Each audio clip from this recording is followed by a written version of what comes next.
Boxing truth here. Canelo Alvarez is going to make easy work of David Lemieux. David Lemieux's a dead man walking if he fights Canelo, as he's going to get trashed in that fight. And it looks like that fight appears to be in the cards for sometime in 2017, as discussions are already underway between the teams of Canelo and David Lemieux. Obviously, it makes sense. It's an in-house fight. And Lemieux is coming off an unimpressive performance against a hand-picked opponent, showcase fight he had, and where he didn't wow any fans. He was getting tagged too much by this no-hoper. I'm aware the guy's never been knocked out, but it just wasn't an impressive performance. Was too open for shots in between, counter punches, and was constantly getting tagged cleanly to the head.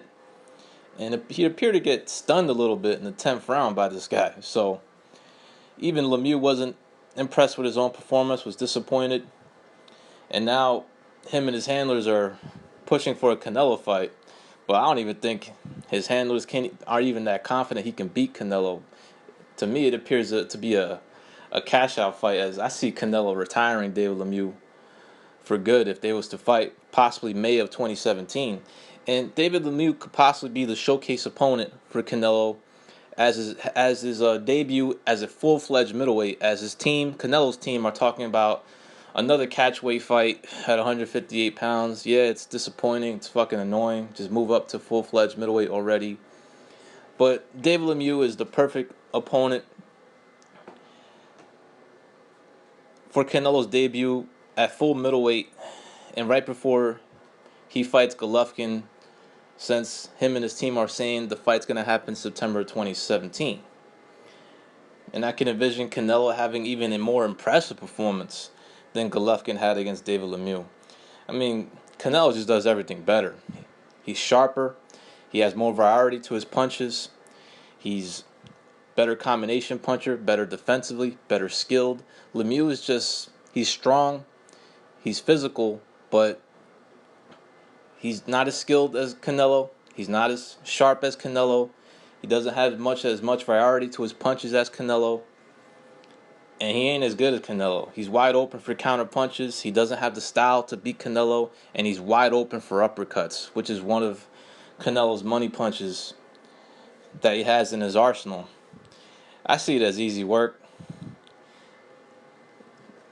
Lemieux's a pressure fighter. Those type of guys that come forward, Canelo just eats for breakfast. And that looks like that fight's going to be in the cards for sometime in 2017. And Golden Boy was hoping that Lemieux would pick up a strap before he fought Canelo. The plan was for him to fight Saunders sometime this year, but it didn't happen. Didn't go what they wanted. They was hoping Lemieux would pick up the WO strap, and Canelo would fight Lemieux for the WO title. So where if Canelo and Golovkin fight, it'll be off for all the marbles. But now, Golden Boy, they have a choice. They can still pursue the Saunders fight and get the WO strap.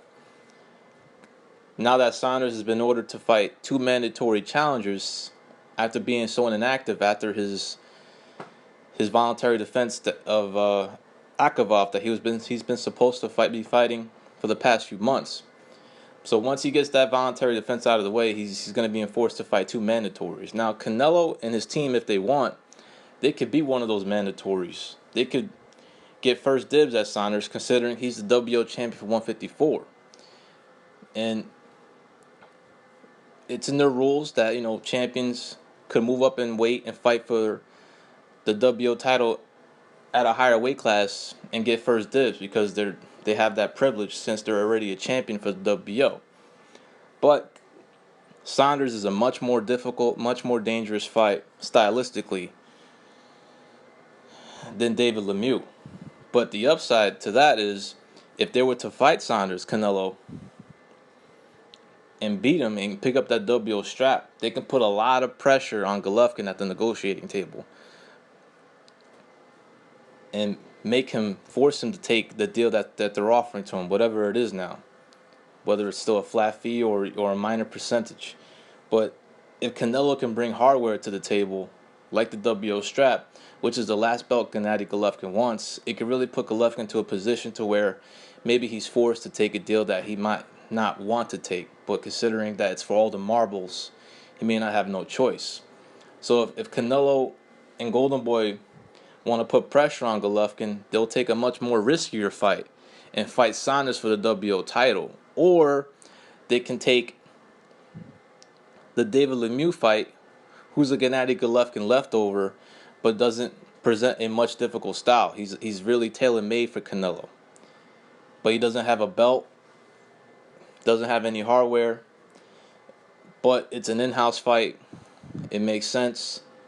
And it's a fight Lemieux and his team are pushing for, because I see them, if they're going to take a L, they might as well take a L to Canelo and get a cash-out payday. But it looks like it's appearing to that direction. Canelo might fight at 158 pounds first at a catch weight, perhaps earlier in the year. Then he'll probably fight again in May, possibly against David Lemieux. And then we'll see if the Golovkin fight happens. But it looks like the plan for next year for Canelo. I recently watched his last fight again against Liam Smith. I watched it a couple of times since I first watched it. When I first watched it, I was listening to it on the radio. The quality wasn't great. I was half asleep because it was so late when the fight started. But I was very impressed with Canelo's last performance. He looked really good. Looked like he's a much improved fighter, that he's getting better and better with every fight. His performance was impressive enough that even Freddie Roach has recently stated, he's been on record stating that Canelo's becoming a threat. And he is. He's becoming a better fighter. He's really improved the last few years. And he's still, in my eyes, the biggest threat to Gennady Golovkin's throne in the middleweight division. And he's going to make easy work of David Lemieux if they ever fight. This is Boxing Truth. I'm out.